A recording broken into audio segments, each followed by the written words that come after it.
న్యూస్కి స్వాగతం. కొందరు ఉపాధ్యాయులు నాపై కక్ష కట్టి విద్యార్థుల చేత తనపై దాడి చేయించారని, న్యాయం చేయాలని కోరుతూ కలెక్టర్ కార్యాలయం ఎదుట 21 రోజుల నుండి ధర్నా చేస్తున్నా అధికారులు స్పందించకపోవడం దుర్మార్గమని ఉపాధ్యాయుడు వెంకటేశ్వరరావు తెలిపారు. అన్యాయంగా తనను తోటి ఉపాధ్యాయులు ఇబ్బందులకు గురి చేస్తున్నారని, న్యాయం చేయాలని కోరుతూ 21 రోజుల నుండి తన తల్లితో కలిసి కలెక్టర్ కార్యాలయం ఎదుట ధర్నా నిర్వహిస్తున్నట్టు జిల్లా అధికారులు స్పందించకపోవడం విచారకరమన్నారు. అన్యాయానికి గురి అయిన తాను న్యాయం కోసము ధర్నా చేస్తుంటే అధికారులు దుర్మార్గులకు ఒత్తాసు పలుకుతూ వారు చెప్పిందే వింటుంటే విడ్డూరంగా ఉందన్నారు. సందర్భంగా మీడియాతో మాట్లాడుతూ తాను నెల్లూరు గుంటబడి హై స్కూల్లో టీచర్గా పనిచేస్తున్నానని, అక్కడ కొంతమంది ఉపాధ్యాయులు అల్లరి విద్యార్థులతో కలిసి తనపై దాడి చేయించారని, న్యాయం చేయాలని డిఈఓ జిల్లా కలెక్టర్కు ఫిర్యాదు చేసినా ఇంతవరకు న్యాయం చేయలేదన్నారు. న్యాయం కోసం 21 రోజుల నుండి కలెక్టర్ కార్యాలయం ఎదుట ధర్నా నిర్వహిస్తున్నట్లు ఏ అధికారి కూడా స్పందించలేదని తెలిపారు. తన ధర్నా కోసము తన తల్లి కూడా 21 రోజుల నుండి ధర్నాలో పాల్గొని నాకు న్యాయం చేయాలని కోరుతున్నామన్నారు. కలెక్టర్ గారిని, డిఈఓ గారిని స్పందించి న్యాయం చేయలేదని, తన కుటుంబానికి ఏది జరిగినా తన కూడా జిల్లా విద్యాశాఖకు అధికారులు బాధ్యత వహించాల్సి ఉంటుందని తెలిపారు. ఇప్పటికైనా విచారణ జరిపి తనకు న్యాయం చేయాలని తెలిపారు. గత 3 సంవత్సరాలుగా గవర్నమెంట్ మోడల్ హై స్కూల్ గుంటబడి నెల్లూరులో పనిచేస్తున్నాను. సోషల్ అసిస్టెంట్గా వర్క్ చేస్తున్నాను. 2 సంవత్సరాల నుంచి నా మీదకి కొంతమంది జీటీఏలోని కొంతమంది టీచర్లు పోకిరి పిల్లల్ని రెచ్చగొట్టి మమ్మల్ని గత సంవత్సరం 11/10/2023న మమ్మల్ని కొట్టించారు.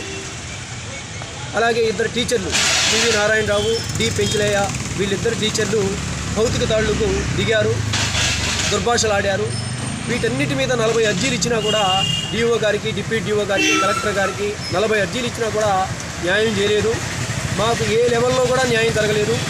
హెచ్ఎం గారు 2 టీసీలు ఇచ్చింటే ఆ కొట్టిన విద్యార్థులకి అసలు ఈ కేసే లేదు. ఈరోజు హెచ్ఎం లెవెల్లో జరగలేదు, డిప్యూటీ డిఓ లెవెల్లో జరగలేదు, డిఓ లెవెల్లో జరగలేదు, కలెక్టర్ లెవెల్లో కూడా జరుగుతుందనే ఆశతో మేము ఇక్కడ ధర్నా చేస్తుంటే 21 రోజులుగా మేము ధర్నా చేస్తుంటే కనీసం ఒక్క అధికారి కూడా ధర్నా దగ్గరికి రాలేదు. 70 సంవత్సరాలు మా అమ్మ, ఆమెది, మాకు ఎవరూ రాలేదు. మాకు ఎవరిని సాయం రానికుండా ఆపేశారు. టీచర్స్ యూనియన్ని ఆపేశారు. విద్యార్థి సంఘాలని ఎవరిని ఈ ధర్నా దగ్గరికి కూడా రాకుండా వాళ్ళ అధికార బలాన్ని ఉపయోగించి ఆపేశారు. 70 సంవత్సరాలు మా అమ్మని గతి లేక నేను ఆమె చూడలేక, నా బాధ చూడలేక ఆమె వచ్చింది. నేను కూర్చుంటాను రా అని చెప్పి ఆమె వచ్చింది. ఆమె చేస్తూ ఉంది ధర్నా, నేను చేస్తూ ఉన్నాను. మాకు గతి లేక, విధి లేక, మీరందరూ న్యాయం చేయకపోతేనే మేము ఇక్కడ విధి లేక, గత్యంతరం లేక న్యాయం కోసం అడుగుతూ ధర్నా చేసుకుంటున్నాము. ఇలా ధర్నా చేస్తూ ఉంటే శాంతియుతంగా ధర్నా చేస్తున్నాం. మా ఈఎల్స్ పోగొట్టుకుంటున్నాం. రోజుకు 3,000 రూపాయలు ఈఎల్స్ పోగొట్టుకుంటున్నాం. ఇప్పటికే 20 ఈఎల్స్ అయిపోయినాయి. మా ఈఎల్స్ మేము పెట్టుకొని ధర్నా చేస్తుంటే అందరూ డిఓ గారు, కలెక్టర్ గారు పక్క, డిప్యూటీ డిఓ గారు, ఈ అధికారులు రకరకాలుగా మిమ్మల్ని సస్పెండ్ చేస్తాం, ధర్నా అయిపోయి మిమ్మల్ని సస్పెండ్ చేస్తాం. ఏం చేస్తే సస్పెండ్ చేస్తారు? యూనియన్ లీడర్లు అయితే చేయొచ్చా ధర్నాలు?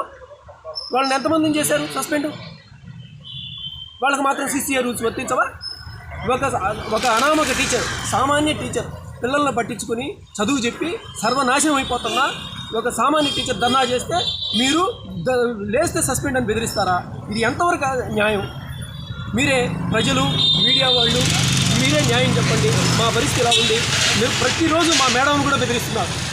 ఆమె అందరి మధ్యలో ఆమె నలిగిపోతూ ఉంది. మా విషయం ఇటు నా మధ్య, ఇటు తప్పు చేసిన టీచర్స్ మధ్య, డిఓ మధ్య, అందరి మధ్య ఆమె నలిగి చస్తుంది.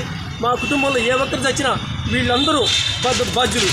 నా బిడ్డ ఆరోగ్యం పాడైపోతుంది, నా బిడ్డ తినకపోయినా పట్టించుకోవడం లేదు, నా బిడ్డ చదవకపోయినా పట్టించుకోవడం లేదు. మాకు ఇదే బతికైపోయింది. రోజు రావడం, సాయంత్రం 5 గంటలకు ఇంటికి పోవడం, ఈ విధంగా మా కుటుంబాన్ని సర్వనాశనం చేశారు. స్కూల్కి వచ్చి న్యాయం చేయాల్సిన డిఓ గారు, డిప్యూటీ డిఓ గారు న్యాయం చేయలేదు. న్యాయం చేయకపోవడం వల్లే మేము ఇక మాకు విధి లేక, గత్యంతరం లేక మేము వీధుల్లో న్యాయం కోసం అడుక్కుంటూ ఉంటే మిమ్మల్ని సస్పెండ్ చేస్తామన్నాం. ఎంతవరకు ధర్మం? ప్రజలే తేల్చాలి, పేరెంట్సే తేల్చాలి.